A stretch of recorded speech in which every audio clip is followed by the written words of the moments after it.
Welcome to the Deep Dive, where we crack open the most complex financial questions and serve you the insights you need to be truly well-informed.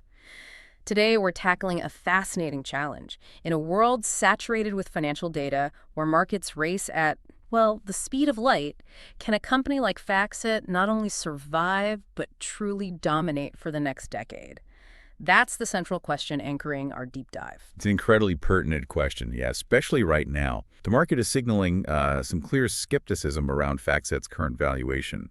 Despite its really impressive track record as a high-quality business, its recent growth has slowed down a bit, and that's prompting investors to ask, can its strategic moves really overcome these headwinds? Is its intrinsic value justified at its current price, or is there a risk of multiple contraction? We'll unpack all of this for you today.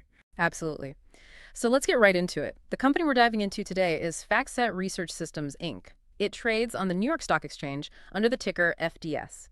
And just for consistency, all our analysis is anchored to the market close on August 25, 2025. FactSet shares closed at $383.84 then. Right. And our mission for you is to provide a clear, coherent picture of FactSet's value and its prospects. Yeah. We'll be pulling out the most important insights from our sources, really helping you understand what truly matters. We'll uncover how this financial intelligence provider influences the global investment community every single day. Okay, let's jump into part one, chapter one, the business of data. Understanding FactSet's engine. Now, lots of investors praise subscription models for stability, sure, but what's truly unique about FactSet's approach? What makes it a powerhouse compared to others? That's a critical question. The secret isn't just subscription, it's the deeply embedded, mission-critical nature of what they actually offer. This isn't some nice-to-have tool. For many of their clients, it's the lifeblood. And this translates directly into predictable, recurring revenue. It's really the bedrock of their remarkable financial stability. I mean, FactSet boasts an incredible achievement, 44 consecutive years of revenue growth. 44 years, wow. Yeah, pretty amazing. That kind of track record gives you exceptional visibility for long-term planning. It signals a deeply entrenched business. So it's not just a product then, but more like an ecosystem. How do these integrated offerings actually support a financial professional's entire workflow? Exactly. It's a comprehensive ecosystem, and it's all designed for efficiency. FactSet's offerings are mainly organized around four key solutions. First, you've got research solutions. That's the historical core, featuring their flagship FactSet workstation. It's an indispensable tool for everyone, really, from buy-side asset managers to sell-side investment bankers. Then there's analytics and trading solutions, providing more advanced tools for portfolio analytics, performance, risk management, and trade execution. Third is content and technology solutions, or CTS. This delivers raw data feeds and APIs for clients who want to integrate FactSet's massive data into their own proprietary systems. And finally, a really key strategic growth area now is wealth management solutions, tailored specifically for financial advisors and wealth managers. The insight here, the key thing, is how these aren't just separate tools. They're designed to be seamlessly integrated, creating a kind of synergistic advantage, covering almost every need within that financial workflow. That sounds like a massive operation. So how does FactSet position itself given its scale, especially when you look at the other industry giants out there? Well, FactSet is definitely a formidable player. It's got a market capitalization of $14.52 billion, so it's a significant entity. It serves over 8,200 institutional clients and more than 218,000 individual users globally. That's quite a reach. And to really appreciate its position, you gotta remember it competes with titans like S&P Global. They're over $168 billion market cap, Moody's at $91 billion, MSCI at $43 billion. So the key insight is FactSet's impressive ability to not just compete, but actually thrive and grow in this tough arena. It shows some real competitive resilience. Okay, so if it's so critical for these professionals, what's the core promise FactSet makes to its thousands of clients? What problem are they fundamentally solving? Their core promise is all about delivering a seamless, integrated, and efficient workflow. Think of it like this. Instead of juggling, say, a dozen different applications, FactSet aims to be the one platform that aggregates, cleans, and standardizes data from thousands of global providers. The critical insight, it transforms data overload into actionable intelligence. It allows clients to see more, think bigger, and do their best work, basically, drastically cutting data gathering time to unleash their analytical power. It sounds like FactSet is navigating a pretty complex world. But if we look at the broader financial analytics industry, what are the truly game-changing shifts happening right now? The ones keeping executives up at night. That's a great way to put it. Yeah, we're seeing, I'd say, three interconnected technological forces reshaping pretty much everything. First, artificial intelligence. AI isn't just buzz anymore. It's really become table stakes for automation and predictive analytics. Imagine a trading desk without it's almost unthinkable now. Second, the demand for real-time data has just exploded. Markets react in milliseconds, so you need that instant data. And third, data integration and cloud computing. These are essential for generating those holistic, kind of 360-degree views that investment professionals absolutely require today.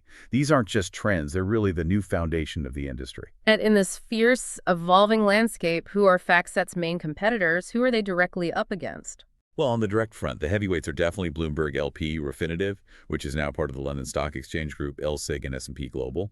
But it also competes with more specialized players, too, like Morningstar in research, Moody's in credit ratings, and MSCI in index data and portfolio analytics. The insight here is that FactSet navigates a really multifaceted competitive landscape that requires constant innovation and sharp strategic focus. That sounds incredibly competitive. So what truly protects FactSet? Are there high barriers to entry in this industry that act as a kind of moat? Oh, absolutely. There are exceptionally high barriers to entry, and they definitely create a formidable protective moat, as you say. First, you're looking at high capital costs. We're talking potentially billions needed for infrastructure, software development, global networks. It's not cheap. Then there's the huge cost and complexity of regulatory compliance in the financial services sector, which is, as you know, heavily regulated globally. And finally, just replicating FactSet's vast network of data sourcing relationships. They work with thousands of suppliers worldwide. That would be a colossal, extremely time-consuming task for any new entrant. These factors make it incredibly difficult for new players to really challenge the incumbents like FactSet. Okay, that makes sense. But what would you say is FactSet's specific, durable, competitive advantage? Its unique moat, so to speak. FactSet's moat is really built on several interlocking factors, I think. Their brand strength, for one. It's been cultivated over 4 decades, and it's pretty much synonymous with quality and reliability in the industry. Then there's what people call the stickiness factor, exceptionally high switching costs. Their products get so deeply embedded in client workflows that migrating to a competitor would be immensely costly and risky for the client. And this results in those impressive client retention rates consistently above 90–95%. Wow, 90–95% retention. That's sticky. It really is. Yeah. And crucially, they also have unique assets. That $1.925 billion acquisition of CSIP Global Services, that was huge. They're the exclusive provider of security identifiers. It means FactSet basically owns a critical piece of the financial markets plumbing. And finally, they're aggressively pursuing an AI-native platform strategy. They've made acquisitions like True Value Labs for ESG data and have internal developments like Portfolio Commentary and FactSet Mercury. Plus, the new CEO coming in with that tech-driven growth expertise further underscores this strategic push to turn AI from a potential threat into a real advantage. The real insight here is how all these factors combine. They create this kind of flywheel effect, making FactSet pretty indispensable to their clients. Okay, let's move to part 1, chapter 2. Evaluating the captains of the ship. Following a sort of Buffett approach, it's a core tenet of effective investing to scrutinize the leadership, right? Indeed. Absolutely critical. And FactSet is actually undergoing a significant leadership transition right now. Phil Snow, who served as CEO since 2015, had a really impressive decade. He doubled revenue, delivered double-digit EPS growth, and oversaw FactSet's inclusion in the S&P 500 back in 2021. Pretty solid run. But a new chapter is beginning with Sanoke Viswanathan. He's a 15-year veteran from JP Morgan Chase, taking over as CEO in early September 2025. What's in his background that makes him particularly relevant for FactSet right now? Viswanathan's background is incredibly relevant, yeah. He was most recently the CEO of International Consumer and Wealth at JP Morgan. That gives him direct experience in the wealth management sector, which, as we noted, is a key strategic growth area for FactSet. He also has a proven track record leading strategic acquisitions and previously served as Chief Strategy and Growth Officer for JP Morgan's massive corporate and investment bank. Huge role there. His career actually began at McKinsey, where he co-headed their global corporate and investment banking practice. So the insight here is that hiring him, an external candidate with this background, signals a pretty clear strategic shift. It looks like a move from steady, internally led growth towards a more aggressive, externally focused future, specifically targeting that vast wealth management industry and really leveraging technology. It's a strong message about their future direction. Interesting. And beyond the CEO, FactSet also maintains, you mentioned, a high degree of transparency in its investor relations. It has core values rooted in integrity and client focus. How does this factor into the overall picture? Well, it's crucial, I think. Clear communication and a strong ethical compass build trust with both clients and investors. And these are intangible but really powerful assets for any company, especially one so deeply embedded in the financial world like FactSet. So how does this leadership approach translate into actual capital allocation? That's obviously critical for long-term shareholder value. FactSet's approach historically has been pretty disciplined and definitely shareholder-friendly. They consistently reinvest in the business organically, but they also make strategic tuck-in acquisitions to add capabilities. That $1.925 billion acquisition of HUSIP Global Services was obviously a landmark move, giving them control of those security identifiers. More recently, they acquired LiquidityBook for about $246.5 million to better integrate front and middle office solutions for clients. Beyond M&A, they have an active share buyback program to reduce the share count over time. And, maybe most impressively, their dividend policy. 25 consecutive years of dividend increases. That puts them in a pretty elite category of companies. The annualized dividend is currently $4.40 per share, yielding about 1.15%. It demonstrates a strong commitment to returning capital to shareholders. Speaking of capital, one key question investors always ask is, how efficiently is it being deployed? Let's dive into FactSet's return on invested capital, or ROIC. The numbers here seem to tell an interesting story. ROIC is indeed a really key metric for capital efficiency. And historically, FactSet has been excellent, often exceeding 25%, which is top tier. However, their TTM, that's trailing 12 months, ROIC, has recently declined to 15.73%. Now, this is primarily due to that large debt-financed HUSIP acquisition we talked about.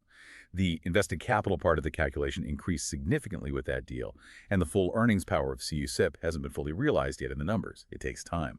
So the insight for you, the investor, is that monitoring its return back towards those historical highs will be a crucial indicator. It'll show how successful that major capital allocation decision ultimately turns out to be. Okay, very clear. Now let's move to part 1, chapter 3. A deep dive into the financials. We have a 5-year summary table here that really shows the trajectory. Yeah, that summary illustrates a pretty consistent trend of growth and profitability over the last few years.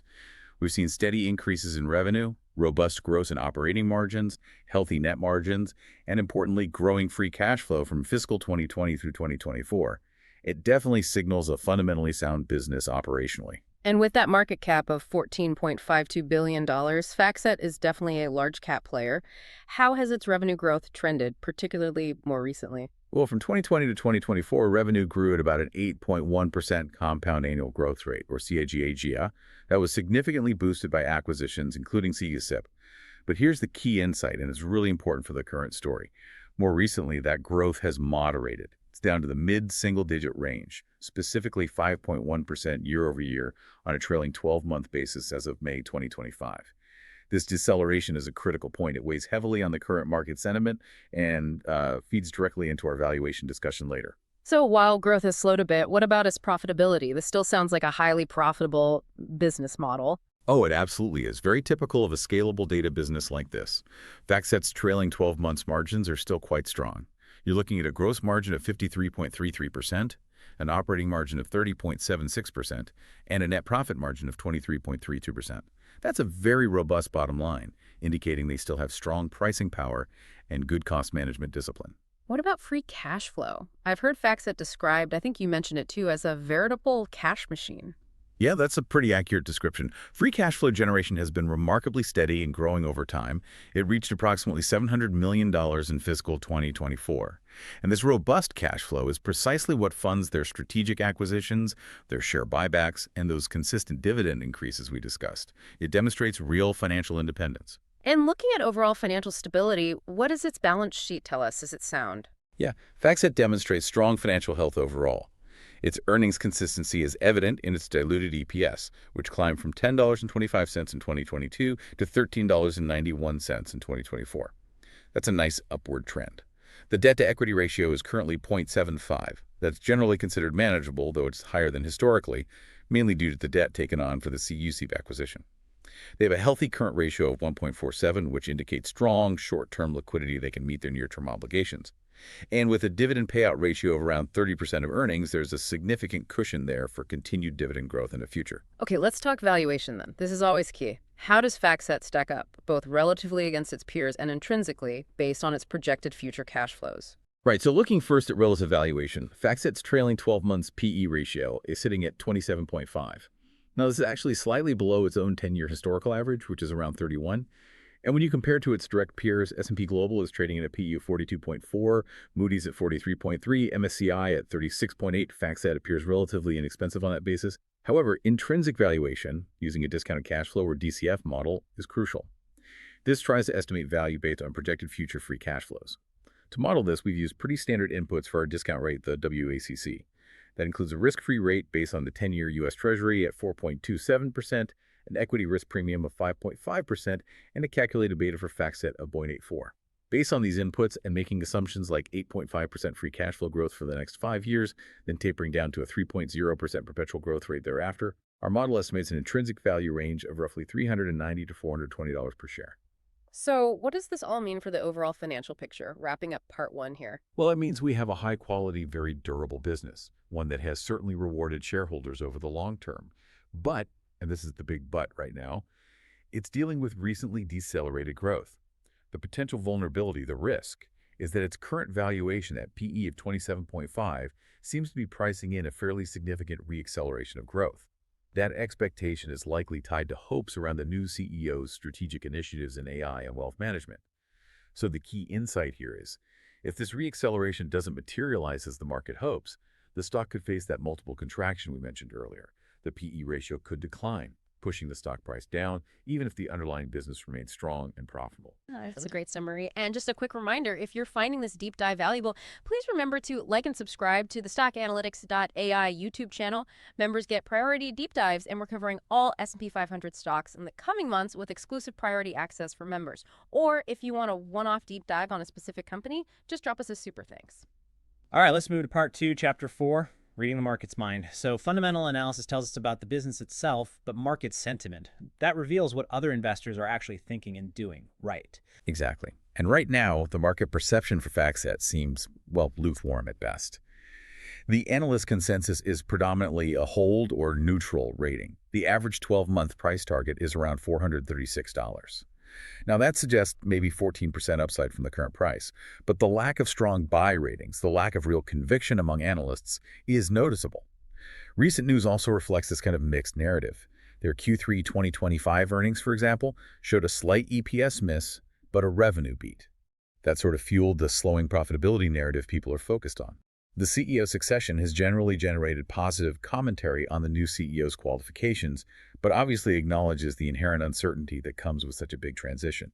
And interestingly, some analysts are even speculating that FactSet could potentially become a private equity target, given its D-rated valuation and those stable cash flows. What about the pure market indicators? Things like technical analysis, chart patterns, short interest. What do they tell us about the market's mood and positioning? Yeah, the technical data offers some important clues here. Short interest is currently 4.61% of the float. Now, that's moderately elevated. It's notably higher than the peer average, which is around 4.15%. So that indicates meaningful bearish sentiment is building up against the stock. Furthermore, the share price itself, at $383.84, is trading below both its 50-day moving average, which is around $414.71, and its 200-day moving average at $446.80. The insight here is pretty clear. This signals negative short-term and long-term price trends, according to technical analysis. So it seems the market is sort of confirming that valuation risk we identified earlier. Investors appear to be actively pricing in potential downside, wouldn't you say? The bearish technicals combined with that elevated short interest. It suggests the market is weighing FactSet's fundamental strengths against its current growth trajectory, and concluding that the risk, for now at least, is tilted to the downside. Okay, moving on to part 2, chapter 5. Who owns FactSet? Understanding the ownership structure can provide insights into governance, maybe even strategy. Does it reveal anything about management pressure or long-term commitment here? Yeah, what's particularly insightful with FactSet is the institutional dominance. Over 93% of FactSet shares are held by institutions. And there's a high concentration at the top. The largest 25 shareholders control over 70% of the company. We're talking about the usual giants. Vanguard holds about 12.8%, BlackRock has 8.9%, Baron Capital with 5.9%, State Street at 5.1%. This high concentration means management is under pretty constant pressure from these sophisticated investors.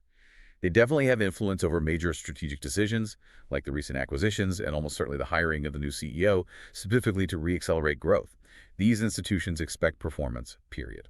And what about company insiders, executives, board members? What does their ownership level and recent transaction activity tell us about their confidence in the stock? Well, insider ownership is actually relatively low. It's somewhere between 0.55% and 1.1% of the company. More tellingly, perhaps over the past 12 months, there's been a pretty consistent pattern of insider selling. We counted 34 sell transactions, with 6 in just the last 3 months. And importantly, there have been 0 open market buys by insiders during that period. Now, while many insider sales are prearranged for diversification or tax purposes, the complete absence of any insider buying at these price levels suggests that insiders, the people who know the company best, don't currently see the stock as significantly undervalued. Yeah. That lack of insider buying is often seen as a bit of a red flag for value investors. Right. Now let's turn our attention to Part 2, Chapter 6, Risk Assessment. We can use the classic SWOT framework, strengths, weaknesses, opportunities, threats, to provide a structured overview of FactSet's strategic position.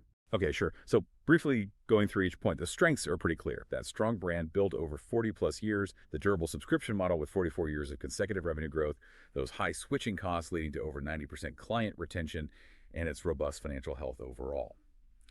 On the weakness side, there's a certain dependence on third-party data providers, rising operational costs in the current environment, and that key issue we keep coming back to, slowing organic growth rates recently. As for opportunities, AI integration is definitely huge. Expansion in the wealth management space is a major focus, especially with the new CEO's background.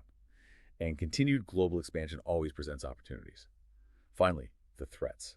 Intense competition is always there, from Bloomberg, S&P Global, Refinitiv, and others. There is the ever-present risk of technological disruption changing the game.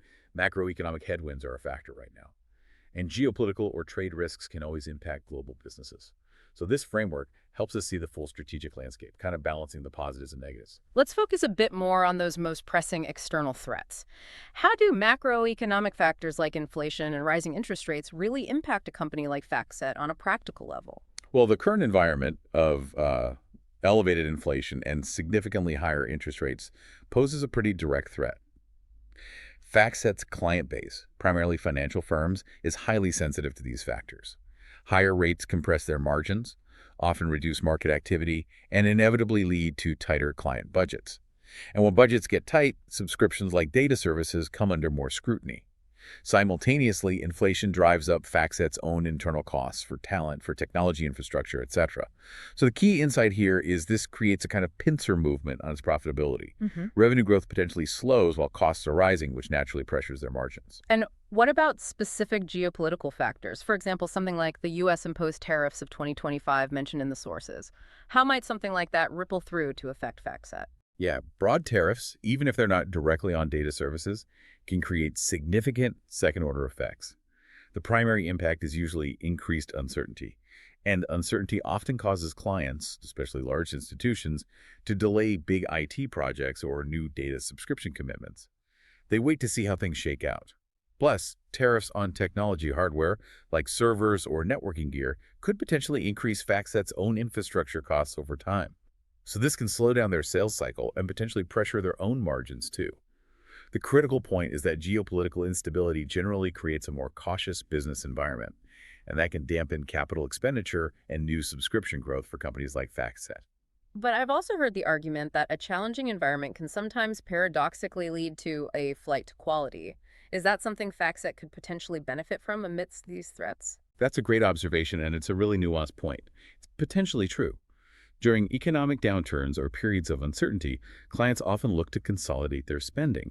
They might focus on the most mission-critical, integrated platforms like FactSet potentially is for many of them. They aim to boost efficiency by relying on comprehensive tools that can automate workflows and maybe even allow them to replace multiple other, perhaps less essential, vendors. So while those short-term growth threats are definitely real, a difficult macro environment could, in the long run, actually harden FactSet's moat. It might allow them to gain market share from weaker competitors as clients gravitate towards indispensable, high-quality tools. It's a potential long-term positive despite short-term pain. Okay, so after this comprehensive analysis, let's bring it all together in our final chapter, Part 2, Chapter 7, Conclusion. What's the ultimate bull case versus the bear case for FactSet, synthesizing everything we've discussed? Right, let's synthesize. The bull case really paints FactSet as a classic high-quality compounder type of business. It emphasizes its wide economic moat, that incredibly durable subscription model showing 44 years of revenue growth, its mission-critical products leading to high switching costs, and that 90% plus client retention. Financially, it's a powerhouse high margin, strong free cash flow generation, 25 consecutive years of dividend increases. That's impressive. And the new CEO is seen as a clear potential catalyst to reignite growth, particularly through AI and penetrating the wealth management market. However, the bear case highlights some significant concerns, primarily centered on valuation and growth. It points to the premium PE ratio of 27.5, which looks high considering organic growth has slowed to the mid-single digits recently. Market skepticism seems reflected in those bearish technical indicators we saw trading below moving averages, plus the elevated short interest and the pattern of insider selling. And those external headwinds, intense competition, macro pressures, geopolitical risks could further pressure client budgets, making it harder to reaccelerate growth. The core bear argument is that if that anticipated growth reacceleration doesn't materialize soon, the stock is vulnerable to that multiple contraction, where the valuation multiple compresses significantly. So just to recap the valuation summary, what did our DCF analysis suggest as an intrinsic value range? Yeah, our educational discounted cash flow analysis, based on the detailed assumptions we discussed earlier regarding future cash flows and discount rates, estimated FactSet's intrinsic value to be somewhere in the range of roughly $390 to $420 per share. And for our concluding outlook on FactSet's position today, Well, FactSet's current share price, around $383.84 at the time of analysis, is trading just slightly below the low end of that estimated intrinsic value range. This suggests that the market has, perhaps, already priced in many of those bearish concerns in the slowing growth narrative. So for long-term investors who truly believe in the enduring strength of FactSet's moat and who have confidence in the new leadership strategy to successfully reaccelerate growth, particularly in areas like AI and wealth management, well, the current price might offer a reasonable margin of safety. But as always, the decision ultimately rests with you, the individual investor, to weigh all these factors: the quality, the growth concerns, the valuation, the risks, and decide if it fits your own investment criteria. so here's a final provocative thought for you to consider. Considering FactSet's impressive flight to quality potential during tough times, what stands out most to you? Is its durable moat truly strong enough to turn these current macroeconomic and geopolitical threats into actual long-term market share gains? Or will its slowing growth make it too vulnerable in the near term, regardless of any leadership changes or strategic shifts? And if you want us to delve into another company, or perhaps a specific market trend you're curious about, please do let us know. Remember to like and subscribe to stockanalytics.ai. For just $4.99 a month, members get priority deep dives on tickers. And over the next few months, we're covering all of the S&P 500 stocks, and members get exclusive priority access to that coverage. Or if you just want a one-off deep dive on a particular stock, drop us a super thanks. We really love hearing from you and appreciate the support. And finally, please remember, this deep dive was generated by an AI system. It's for educational and informational purposes only and should absolutely not be considered financial advice. Always conduct your own thorough research or consult with a qualified financial advisor before making any investment decisions.